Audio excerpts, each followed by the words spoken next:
children demonstrate the ability to coordinate their small muscles in order to move and control objects. In the lower right corner of the page, noted by the green arrow, is information showing how fine motor development is related to other domains and subdomains. In this case, fine motor is related to physiological regulation, attention regulation, self-concept, expressive communication, and spatial relationships. More about this section later.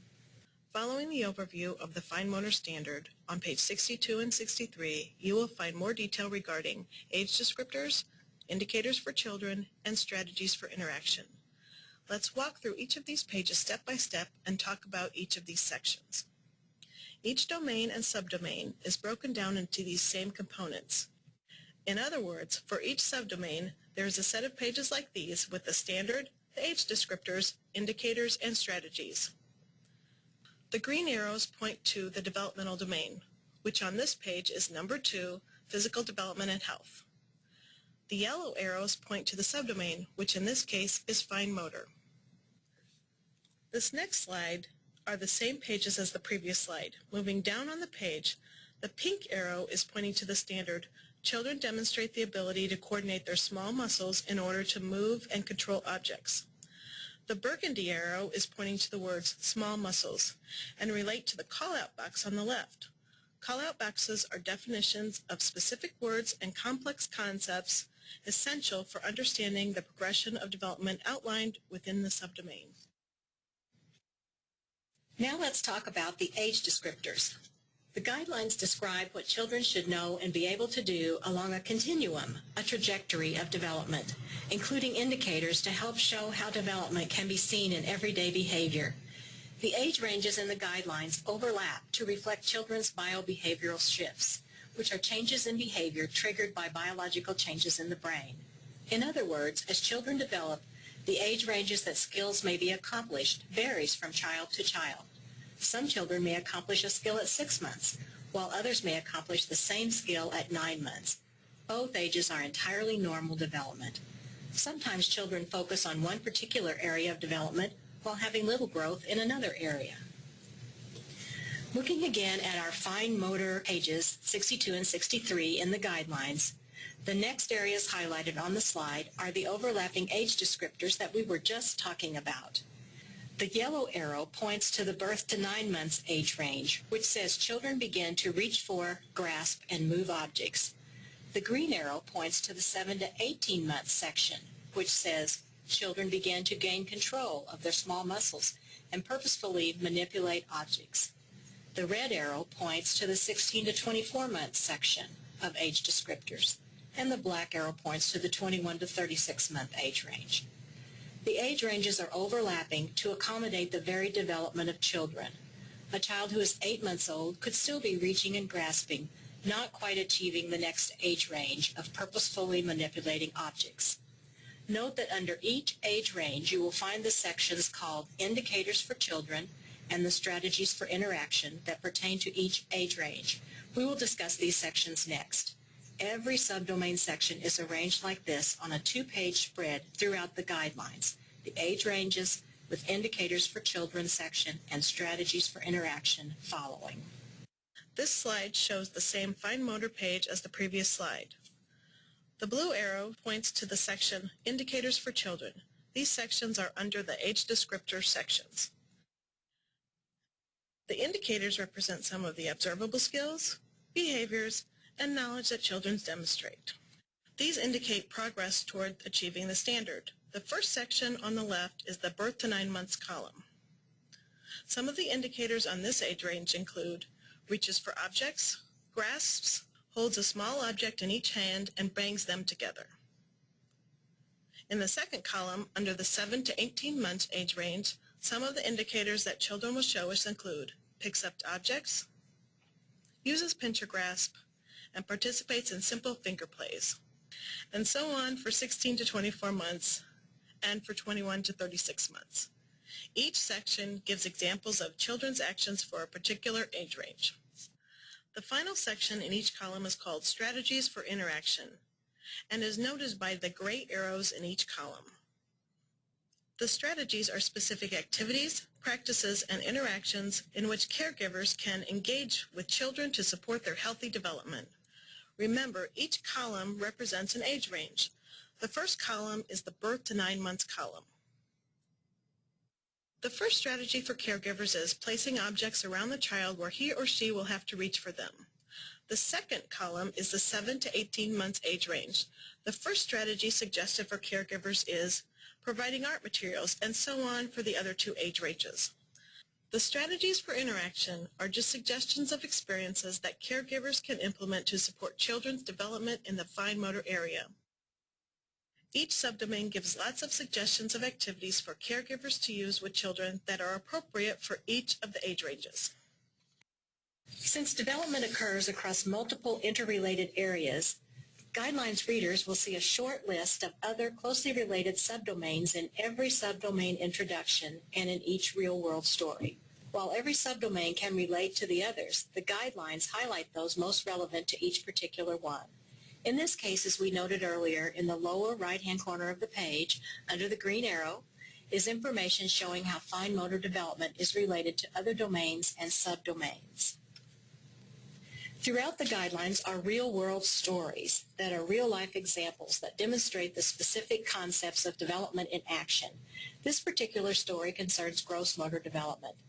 The yellow arrow points to the section for each real-world story that suggests other subdomains of development that are related to the story. In this case, physiological regulation, fine motor, perceptual, and spatial relationships. In addition to real-world stories throughout the guidelines, there are informational call-out boxes. This one is at the end of the fine motor subdomain section and talks about evolving hand movements. Isn't she a cutie? Keep in mind sections are found at the end of the self-regulation section and at the end of the 4 developmental domains sections. Keep in mind list behaviors that can be used to identify possible concerns for development. In this example, we are looking at the Keep in Mind section at the end of the Physical Development and Health domain. It points out some indicators that could warrant a referral to a specialist, such as if the child doesn't roll over by 6 months or doesn't walk by 18 months. Let's talk about putting it all into practice. These guidelines are a resource to refer to when you want to know how children develop from birth to age 3. Only by knowing how children develop can you develop relationships that help individual children feel safe and secure and support their learning as well as their sense of competence and confidence as learners. Knowing how children develop will assure the decisions you make meet the needs of the children and supports their ongoing development.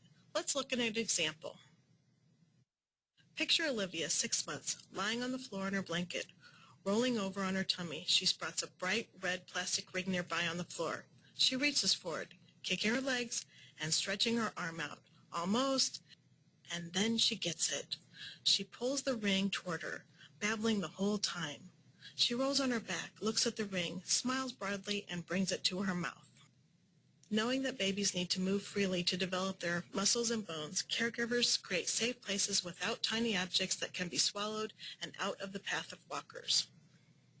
Caregivers give infants like Olivia lots of time to lie on the floor so they can stretch, kick their legs, and reach for toys. Without this knowledge, the caregiver might have instead kept an infant like Olivia in a swing or in an infant seat that limits her movements and development. Olivia wouldn't have had this experience that gave her the chance to develop physical skills, be successful and confident, and learn a little more about her world. The most effective teachers make deliberate efforts to craft experiences that will be meaningful to individual children. Think of a child. Review an area of the guidelines and see if you recognize that child. How might you use something you know about this child's development to plan learning activities for that child? Using these guidelines, decisions caregivers make about learning opportunities are based on who children are and where they are headed in terms of their development. Caregivers will be able to plan and offer learning opportunities that build on children's current knowledge and skills and at the same time stretch their thinking and extend what they can do. Individualizing. No matter what curricula is used, each child needs to have a personalized plan to guide their learning.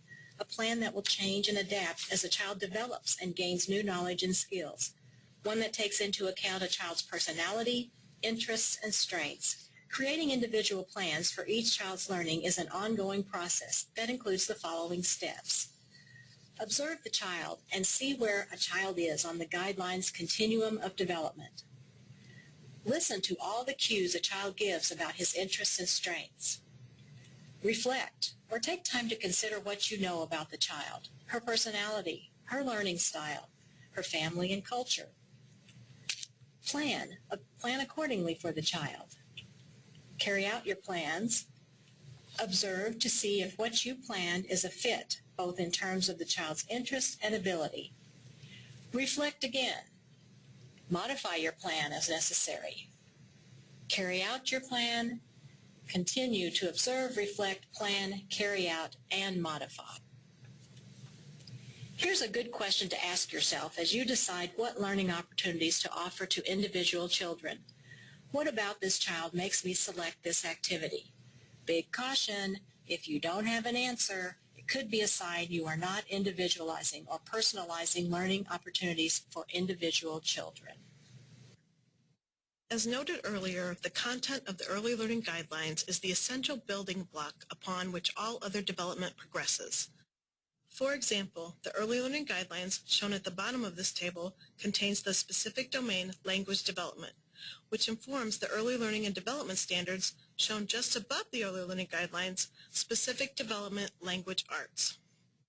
In general, the standards and guidelines for younger children are more oriented toward a developmental approach to learning and growth, while the standards for K-12 become more oriented toward academic or subject matter content. Each set of guidelines or standards flow into the next level, addressing the same domains or subject matter. Each level provides a foundation for the level above it. For example, one reason for bridging into the next level of the continuum is if you are interacting with a child who has met all the developmental standards and indicators for birth to 3. As an effective teacher or parent, you will want to move into the next level or into the Illinois Early Learning and Development Standards to find the next appropriate developmental standard or benchmark for the child. You will then provide challenging activities for a child to work on to accomplish these new goals. You may find the child has moved into the Early Learning and Development Standards for children 3 to 5 in one domain, but not in every domain. You may be working in both the Birth to 3 guidelines and the 3 to 5 standards at the same time, especially when children are closer to age 3. We hope this look at the Illinois Early Learning Guidelines has been helpful to you. As one caregiver has said, guidelines help me say, this is where my child started, this is what I did, this is where this child ended up. In this way, the guidelines can help me see if I am being effective and at the same time give me information and ideas that can help me be even more effective. We hope we have helped you be even more effective in your work. Please let the Illinois State Board of Education know if you have comments or questions about the guidelines. Our email address is noted on the slide. The website of where you can find the Illinois Early Learning Guidelines for children birth to age 3 is shown also on the slide. Thanks again for viewing our webinar.